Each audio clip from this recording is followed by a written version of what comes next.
Hello everyone, welcome back to my channel tutorial lifestyle.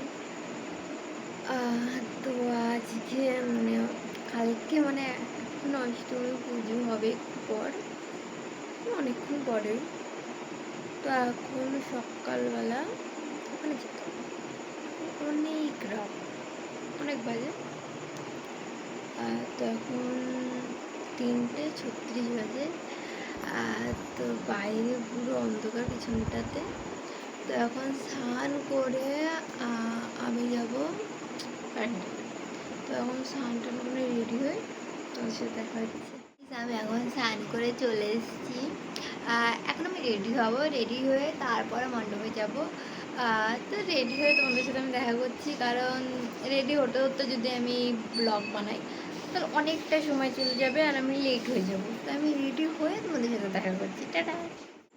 তো আমি এখন রেডি হয়ে গেছি, এখন আমরা যাব মণ্ডপে। আর এখন বেশি একটা সাজিনি, কারণ অনেক রাত হয়ে গেছে, এত রাতে কেউ আমাকে দেখবে না। তো নর্মালি জাস্ট একটা চুড়িদার পরে চুলটা বেঁধে নিয়েছি, বাস, আর কিছু করিনি। তো এখন রাস্তায় যাই, রাস্তায় দেখা করি। তো আমি এখন রাস্তার মধ্যে আছি, তো রাস্তায় গুনগুন করতে করতে যাচ্ছি। তো চারিদিকে পুরো অন্ধকার, সঙ্গে পুরো ফাঁকা। আমার আশেপাশে সামনে কেউ কোথাও নেই, অন্ধকারের মধ্যে গুড়গুড় করতে করতে আমি যাচ্ছি। তারাও, আমি তোমার দেখাচ্ছি, যেমন আমার পিছনে কেউ নেই সেরকম আমার সামনেও কেউ নেই, কোথাও কেউ নেই। আমি গুড়গুড় করতে করতে একা একা যাচ্ছি। তো সামনে আমার মণ্ডপ। তো আমি মণ্ডপে কি তোমার সাথে দেখা করি। তো আমি এখন প্যান্ডেলের সামনে আছি, দেখতে পাচ্ছ তোমরা, পুরো মাঠ ফাঁকা, কোথাও কেউ নেই। শুধু বর্তমানে আমি আছি। আর স্কুলের ভিতরে দু একজন আছে, বেশি নেই, দু একজন আছে, কারণ পুজোর যেহেতু সব গোছাতে হবে তার জন্য দু একজন আর কি আছে। আর এই যে তাছাড়া পুরো ফাঁকা, এখানটায় বর্তমানে সব ফাঁকা। তো ওখানে দুজন আছে হয়তো, তো ওখানে যাব, গিয়ে সব গোছাবো। আর ফিলিংসটা আলাদা, পুরো মাঠ ফাঁকা, ফাঁকা কীরকম একটা লাগছে। তো এটা হচ্ছে প্যান্ডেলের ভিতরটা, ভিতরে যে ডেকোরেশন করেছে সেটা। আর এই যে ঠাকুরটা ওখানে আছে, তো ঠাকুরটা বেশ সুন্দরই হয়েছে, তো তোমরা দেখো। তো এখন ভিতরে যাই, তাহলে আবার বকা দেবে ওরা আমাকে ধরতে।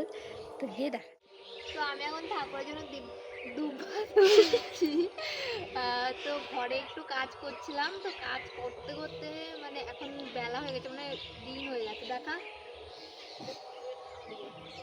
তো এখন দিন হয়ে গেছে, তো এখন দুব্বা তুলছি। দুব্বা তোলার পর ঘরে আরেকটু কাজ আছে, সেগুলো সব করতে হবে। তো ঘরের ভিতরে গিয়ে দেখা করছে এখন আমি এখন ঠাকুরের এখানে এসেছি।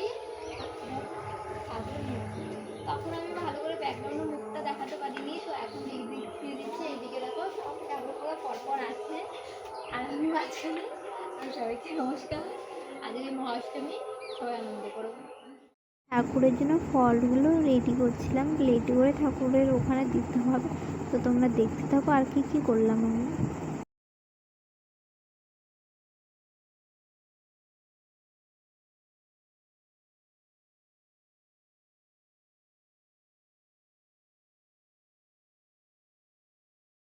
যেহেতু অষ্টমী পুজো ছিল, তার জন্য ঠাকুরকে 9 রকমের ফল একসঙ্গে মিশিয়ে সব সাজিয়ে গুছিয়ে 9টা থালা ঠাকুরের ওখানে দিতে হবে ফলের। সেগুলোই আমরা সবাই মিলিয়ে সব মিশিয়ে রেডি হচ্ছিলাম, কারণ মায়ের কাছে তো একটু গুছিয়ে দিতে হবে না। মা বলেনি, কিন্তু আমাদের তো দায়িত্ব, সেটাই তখন করছিলাম। আরও অনেক কিছু করেছি, কিন্তু সব কিছু তো আর একটা ভিডিওর মাঝখানে দেখানো সম্ভব না। তো তোমরা দেখতে থাকো, তাহলে বুঝবে একটা পুজো তো কতটা আনন্দ হয়, কত মজা হয়। আশা করি তোমরা এতটা মজা করছো। আর সবাইকে মহাষ্টমীর জন্য অনেক অনেক শুভকামনা। দিনটা ভালো যাক সবার, এই কামনাই করি।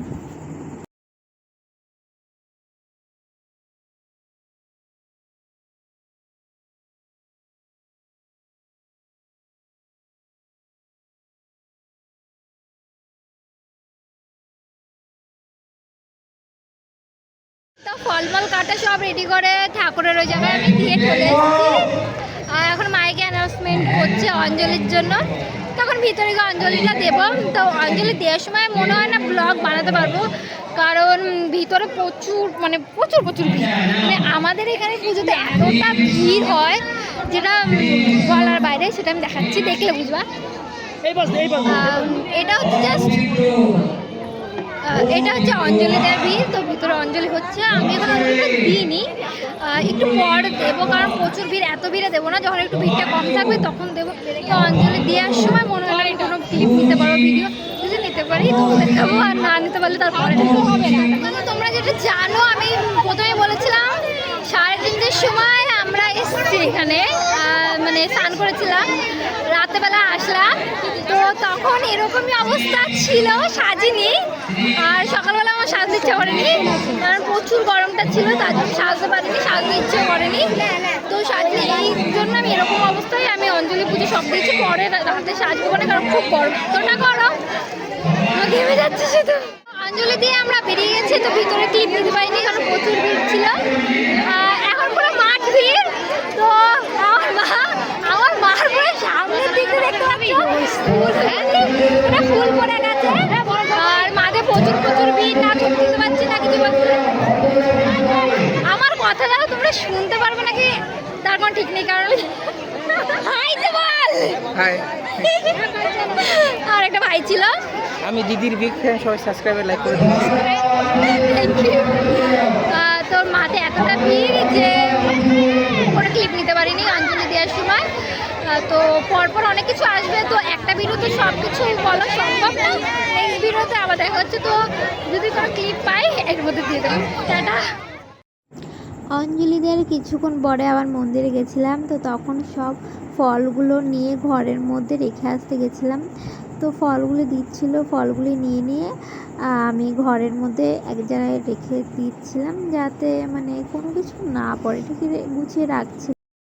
পুরো ভিডিওটা দেখতে থাকো লাস্ট পর্যন্ত, তো আশা করি তোমাদের অনেক ভালো লাগবে।